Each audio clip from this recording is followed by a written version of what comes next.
सियालकोट वाक़े में मुलव्विस 50 अफराद को हिरासत में ले लिया गया है। CCTV फुटेज से लोगों की शनाख्त भी की जा रही है।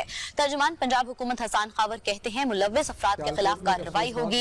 पेश आया और पुलिस की इब्तदाई रिपोर्ट के मुताबिक जिला सियालकोट में थाना उगू की हदूद में वाक़या राजको फैक्ट्री में श्रीलंका से ताल्लुक रखने वाले शहरी प्रियांथा को तकरीबन 11:30 बजे फैक्ट्री वर्कर्स ने तशद्दुद का निशाना बनाया। फैक्ट्री वर्कर्स के तशद्दुद से प्रियांथा जहाँ भाग हो गया। उसके बाद उसकी डेड बॉडी को वर्कर्स सियालकोट वजीराबाद रोड पे ले गए और वहाँ पर उसको आग लगा दी और रोड को ब्लॉक कर दिया। पुलिस इत्तला मिलते ही मौके पे पहुंची, हमने अमा की सूरत हाल पे काबू पाया और उस रोड को क्लियर करवा लिया गया। श्रीलंकन शहरी के इस हादसे का वाक़या बहुत ही अफसोसनाक है। इस पे वज़ीर आज़म पाकिस्तान और वज़ीर आला उस्मान बुज़दार साहब की हिदायत पे पुलिस तफ्तीश कर रही है और फ़ौरन ही वज़ीर आला पंजाब ने हिदायत की कि एक आला सतही इंक्वायरी की जाए और जो कि अपना काम कर रही है। इस वक्त तक तकरीबन 50 के करीब लोग गिरफ्तार हो चुके हैं। CCTV जो फुटेज है वो निकलवाई जा रही है ताकि उसकी मदद से उन लोगों की शनाख्त हो सके जो इस वाक़े में मुलव्विस थे। उसके अलावा जो RPO और कमिश्नर साहब हैं गुजरांवाला डिवीजन के, वो मौके पे मौजूद हैं और खुद इसकी इंक्वायरी कर रहे हैं। IG साहब ने यह हिदायत की है कि 48 घंटे के अंदर इस इंक्वायरी